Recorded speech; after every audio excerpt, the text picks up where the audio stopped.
Attention all golf enthusiasts! You may have heard the recent news regarding the British Open's decision on LIV golfers.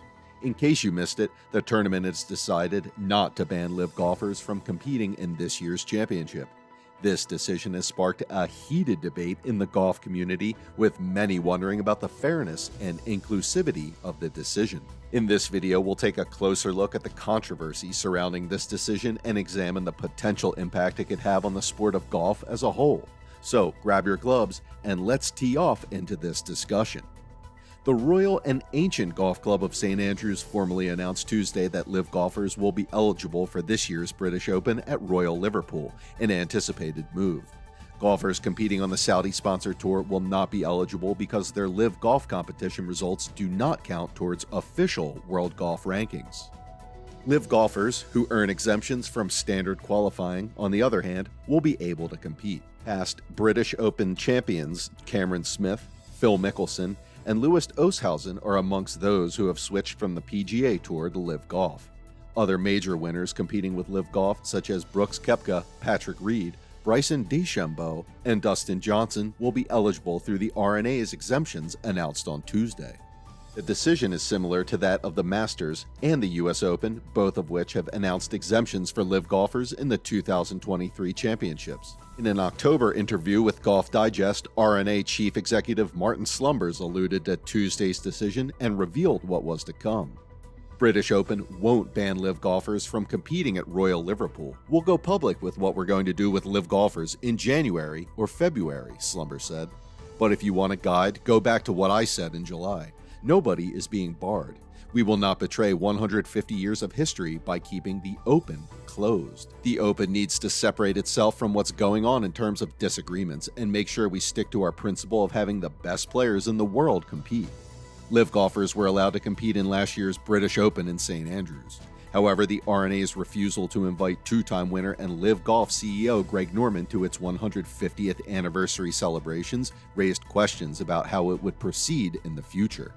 With more time to digest the then-new controversy, the R&A has opened its doors to LIV golfers who are not permitted to compete on the PGA Tour. What about the PGA Championship? The British Open will be held from July 20th to July 23rd this year, completing golf's major calendar. Prior to that, the PGA Championship will be held in May. It's unclear how it plans to handle LIV golfers. While the PGA Tour has stated its position on LIV America is a separate entity that oversees the PGA Championship. LIV golf defectors, according to PGA of America CEO Seth Wall, jeopardize their participation in future PGA Championships. Meanwhile, no decision has been made on how the PGA Championship will treat LIV golfers for the tournament, which begins on May 18th.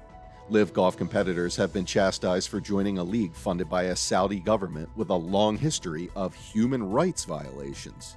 The league itself has been chastised as a sports washing attempt to legitimize the Saudi regime on a global scale. It is also a direct threat to the PGA Tour's sovereignty, as the Rebel Golf League has lost some of the world's best players. LIV golf members are permitted to compete in the British Open. The R&A announced on Tuesday that qualifying LIV golf members will be allowed to compete in the 151st edition of the Open this summer at Royal Liverpool. Past Open champions Phil Mickelson, Henrik Stenson of Sweden, Lewis Oosthuizen of South Africa, and reigning champion Cameron Smith of Australia are among the notable LIV golfers exempt from the July 20 to 23rd tournament. Dustin Johnson and Bryson DeChambeau, who finished top 10 at St. Andrews last year, are also eligible, as are former major winners Brooks Koepka and Patrick Reed, among others. We have created an exciting schedule of events that takes place in many regions around the world and provides the opportunity for golfers to earn a place in the Open at Royal Liverpool, said R&A Executive Director of Champions Johnny Cole Hamilton. We are grateful to our professional tour colleagues for their assistance, and we are excited to see who emerges from each event to book a sought-after spot in the championship this year. The news on Tuesday is consistent with what R&A Chief Martin Slumbers stated in July. He stated that prohibiting LIV players is not on our agenda. In October, he reinforced that message. We'll go public with what we're going to do with LIV golfers in January or February, Slumbers told Golf Digest. But if you want a guide, go back to what I said in July. nobody is being banned. We will not betray 150 years of history by not holding the Open. The name is self-explanatory. That is significant. What we will do is make certain that there are appropriate pathways and methods of qualification. British Open chief says it's not on his agenda to ban LIV golfers from the British Open. Banning LIV golf players from next year's British Open is not on our agenda, Royal and Ancient Chief Executive Martin Slumber said at a press conference ahead of the British Open, which begins Thursday at St Andrews, Scotland. However, Slumbers hinted that if LIV golfers are barred from competing in other qualifying events such as the PGA Tour, they may not be able to achieve a high enough ranking to be invited to play in the British Open. Slumber stated that the R&A's agenda includes a review of our exemptions and qualifications criteria, a likely reference to LIV Golf's outstanding application for inclusion in the official World Golf Rankings. The group reviewing LIV Golf's application includes the heads of some of its biggest rivals, including Slumbers, PGA Tour Commissioner Jay Monahan, and the heads of the bodies overseeing golf's other 3 majors. If the application is denied, most LIV golf players who are barred from PGA Tour events will most likely begin to fail to qualify for majors. The official World Golf Rankings are calculated on a 2-year rolling basis and are how golfers qualify for majors, with the exception of exemptions for previous winners such as the Masters, which guarantees lifetime qualifications for previous winners such as LIV golf participants Sergio Garcia, Dustin Johnson, Phil Mickelson, and Charles Schwartzel. Keeping LIV golf players out of majors would be a devastating blow to the fledgling circuit which the PGA Tour desperately needs, as many defectors, including Johnson and Mickelson, have expressed a strong desire to continue competing in majors. If LIV golf is not recognized as worthy of awarding official World Golf Ranking points for competition, LIV players may be ineligible for future majors. In that case, LIV players' statuses could suffer. A major championship, such as the Masters, may also outright ban participants. Slumber serves on the OWGR board, which recently acknowledged receipt of LIV Golf's application for even points.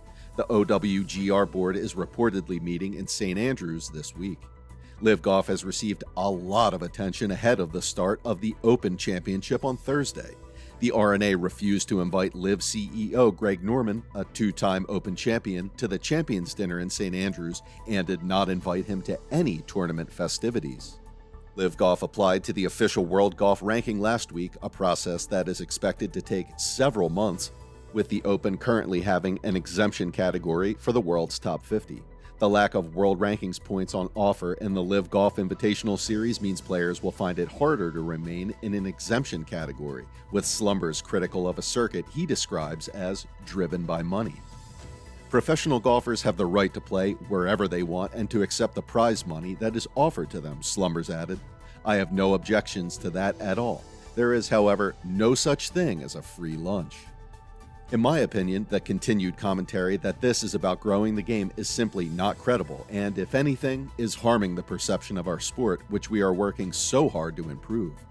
Rather than this narrow debate involving a small number of players, we believe the game should focus on increasing participation, achieving greater diversity, and ensuring golf is truly open to all. There are 24 LIV golf players in the field this week for the final men's major of the year, including 2010 champion Louis Oosthuizen and former world number 1 Dustin Johnson, but their CEO Greg Norman, a 2-time champion golfer of the year, was not invited. This is a big week for golf, Slumbers explained. We are absolutely determined to ensure that this goes down in history as being about the 150th Open. What are your thoughts on this? Let us know in the comments section. If you enjoyed today's video and found it interesting, then make sure to leave us a thumbs up and do not forget to subscribe to our channel and click on the bell icon to be up to date with the latest content as soon as it's uploaded. Thanks for watching. We'll see you again soon in another video.